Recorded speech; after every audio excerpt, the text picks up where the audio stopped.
so when we added the winch, you know, we knew it was a tight fit, and the biggest problem is right back here between the control box and this panel here. We are right up against it. I even shimmed it out a little bit. And then another problem that we found out was our clutch. We can't, oops, excuse me, you can't turn it all the way to disengage it, so you got free spool. So some things I need to change there. So what we're gonna do is we're gonna start off by taking off our control box, and we're gonna relocate it. But this is still pretty tall, so I found another option that I think we're going to do, get into some wiring here in a little bit, but we'll get this off first, and then let me show you what we're going to be using instead of the Badlands control box. So to get the control box off, there's just basically 4 bolts for it, and we'll be using a Torx 30 to get it off the top of the winch. So here we go.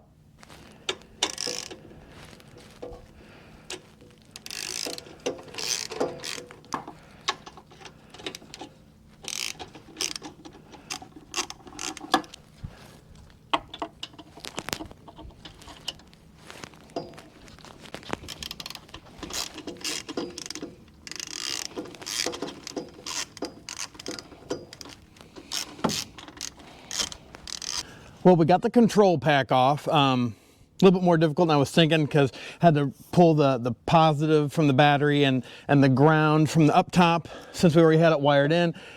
Had to pull that all down. Did lose a nut into the washer. Hopefully I'll be able to get that with a magnet. But they give you most of the stuff you need at the Badlands winch to relocate it. So we've got, well, we'll be covering up the connections here. They give you some extra ground cable and that, but I was looking at it, and if you have a Jeep, this would work out well because the battery is on the passenger side, where on a Bronco, I've got to go to the driver's side and the connectors are on the passenger side. So I've got a little extra that I need, so went to Amazon, as most of us do, and got a bunch of 6-gauge heavy-duty cable just to wire this up. So I've got both positive and ground. I've already started here where I've already heat shrunk and put a 6-gauge connector on the end. Just need to measure that up, see how much I need.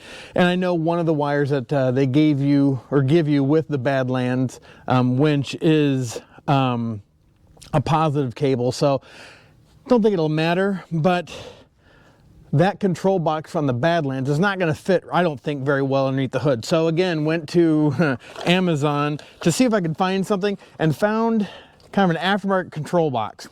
I don't know. We'll see if it works. It's got, you know, the holes for everything for your the 3 6-gauge wires we'll have running in. They give you some connectors that are, you know, waterproof. They give you some screws to hold this thing down with. And the way we're going to hold it down is besides the screws, but underneath the hood, Bay Area Metal Fab makes this bracket here, basically, that goes just in front of the battery. There's a post that you can put this down on. They've got one little hole down here at the bottom. And then this is actually meant for a worn winch control box. I still think I can get this control box, aftermarket control box from Amazon to fit just fine in there, but hopefully it'll clean things up and just kind of, you know, get rid of some issues. And then we still got to raise the winch up, so I'm going to shim that a little bit more just so we can have a free spool option here instead of having to use the winch motor to release it. But all right, well, let me get some other things done here, and then we'll go inside and start de-wiring the Badlands winch control box and start putting the guts into our aftermarket one. So here we go. So in the kit, they give you these little extensions, which we'll put on our posts here. And then we've got a cover we'll be able to put on this as well. And, you know, screw it down with actually existing hardware that came on here. We're just going to get these finger tight for now because we're still going to need to come back in here, put our wires on. But figured just while we're here, might as well get these guys put on, get the little box on that we're going to have as well here. Which, again, all this comes in the kit. So here's our box that we're going to put on here. And let's make sure we orientate this right. But yeah, we'll basically use the 2 screws that were here before, and then we've got a plate to put on top. And then again, see, the wires are going to come out this direction, so it would have been nice if our battery had been on the passenger side, but since ours is on the driver's side, we're going to have to loop this around and go back up this direction. So hence why we need a little bit longer wires. Well, I've got the base put down with the 2 screws that it gave you for this cover when you just leave the control box on, and it takes a T20 Torx head bit to screw those down, and then we'll put our cover on top, and again, we'll use the hardware that they gave us, and we'll just cover this up for now until we get the wiring all done. Well, we've got the control pack torn apart here. You can see it was really just 4 bolts is all it took. We've got them sitting right there to get the control unit out, and here's what it looks like now that we have all this taken apart.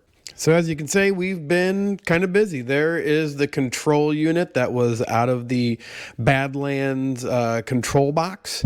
Replaced it into this aftermarket box that we got from Amazon. It's got a few different places that you can place your wiring. Actually had a couple places you could actually put the control module in there, depending on, how big it was. And with ours being the size it was, that was really the only location they had in there.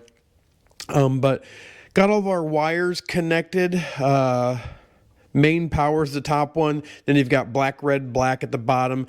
It's actually from left to right. It's black, red, and yellow is what the boot would be for the far right one there. But yeah, that wasn't too bad. I crimped all my wires, got all my connectors on there. We'll check to make sure that the switches for the wireless remote work. I still have to cut in a hole for that. Over in this area here somewhere, just cut through here. There's not a whole lot going on in this area, so might put the switch there. And just ran the main power again. I redid the wire. They give you a wire from the Badlands package, but the way we've got this angled, I had to get that connector to bend a little bit to make it better suited for the space that we have. So that's where we're at here. Let's continue on and get our hole made for the switch. And then probably check our connections and make sure everything's doing what it's supposed to, so we don't get this thing in and then have to redo it.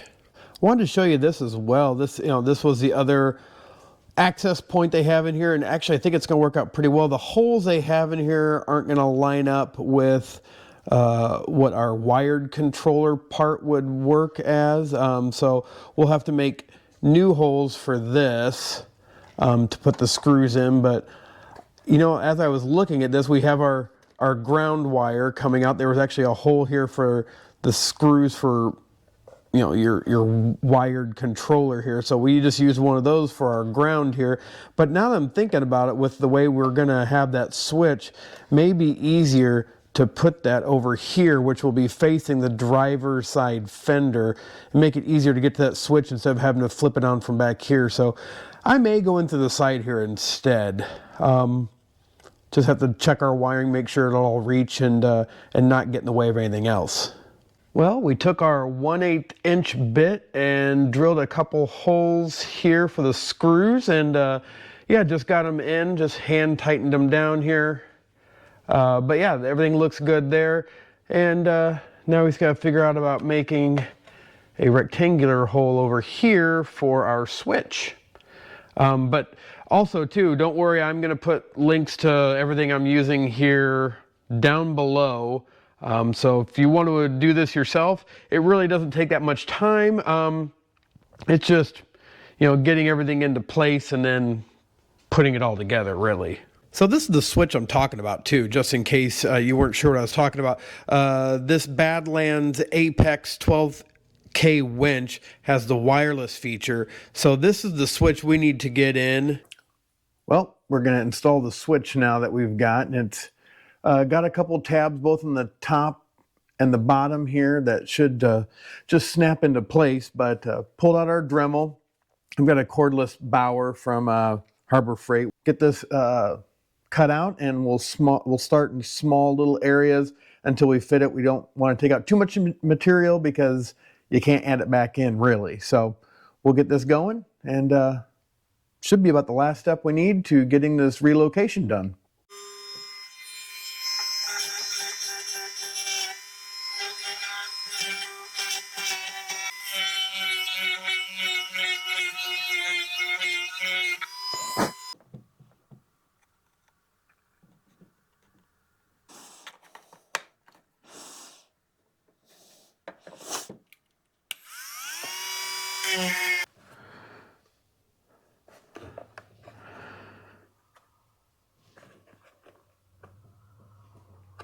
Okay.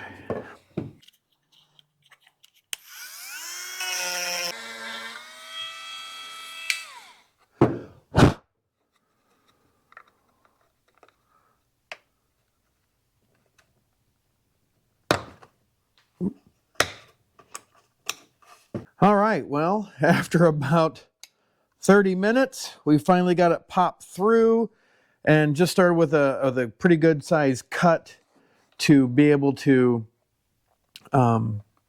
start it at least a rough outline, and then start grinding away, obviously, as you saw there. And thank goodness we sped it up because it took a while, but yeah, I'm happy with that. It's fitting flush. The little dust cap around it is sitting on there.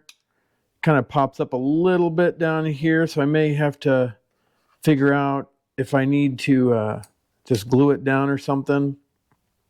But other than that, no, looks good. Now, let's just make everything tied up here as far as getting our loose connections done, and wire it up to the winch.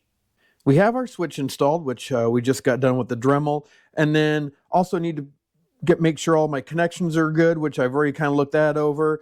We do need to figure out a way to secure the wireless receiver in here, and just make sure that the green line here is actually your antenna. So maybe a zip tie may work there. We'll figure that out. But when I was looking at just kind of fitment, kind of going over things, the screws that hold on our top actually go from the bottom up. And I'm sure that's to keep water from penetrating without having screws in the top of this.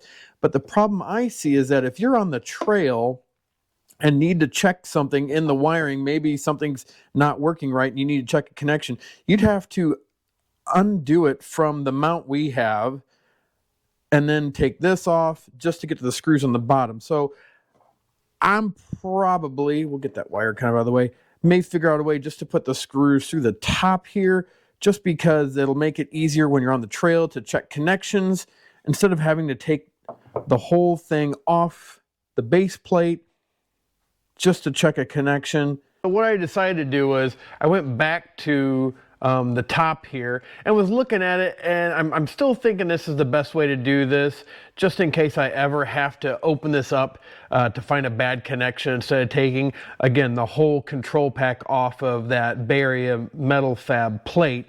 So I went back and used a little bit bigger drill bit and made these holes in the cover a little bit bigger, and then went to my tool chest, because I never get rid of anything, and found a pack of number 12 by 1 inch sheet metal screws, and just made the holes big enough that when I put the cover on here, excuse me, I got a little bit of a cold, it's pretty cold here in Illinois, I can put this straight down onto it here, and it's actually catching the inside here of where the screws come up through. It's actually grabbing on really well. So I think we'll do that. And if we ever have a problem, then we'll be able to take the cover off, look in the connections, and make it a lot quicker recovery from a possible electrical problem. So we'll do it that way.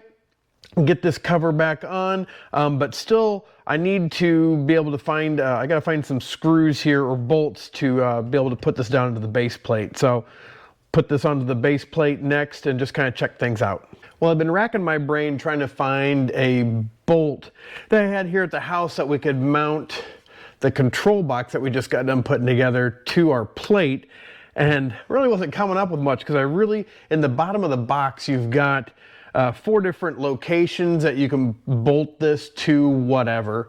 In our case, we're bolting it to this Bay Area metal fab plate here. So wanted to find something that would fit in these hexagon holes they have in there, and really didn't have much around the house here. I've been going through my box, and then I came up with what I'm pretty sure, these actually probably came off my motorcycle. These are bolts that you get with your batteries, and they're not magnetic. I tried using my magnet here, so they must be made of aluminum. So they fit perfectly. There's not a lot of wobble in them, and I'm only going to use 2 bolts anyway to hold this in, just because the box, aftermarket control box, is so big. So let me show you how we're going to bolt this in and what it looks like. So this is the way we're going to orientate the box, where we'll have the plug-ins up here at the top, and then the bolts are going to go down in here and one over here as well, and then they'll just go onto the plate, whoop, like this, which will leave us a little bit of room then to be able to put the wires down, hopefully up front in an area that is easy to pull them down through. But this will probably give me the best option. Now the thing is, though, I've got my ground cable here that attaches to the winch, kind of hanging out the top here, but you know, it is what it is at this point. I don't feel like going back through and redoing it, so we'll get this mounted up. All right, well, we've got our bolts in. It is attached to the bracket here, so I've got, these end up being 10mm bolts, which works out pretty well because it seems like most of the bolts on the Bronco are metric anyway.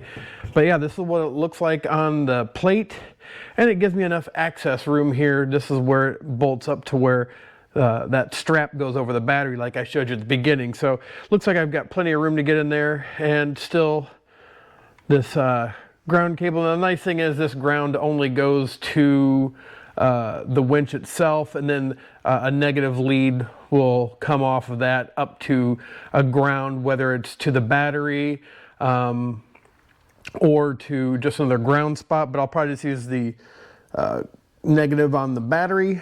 But yeah, we'll get this wired in and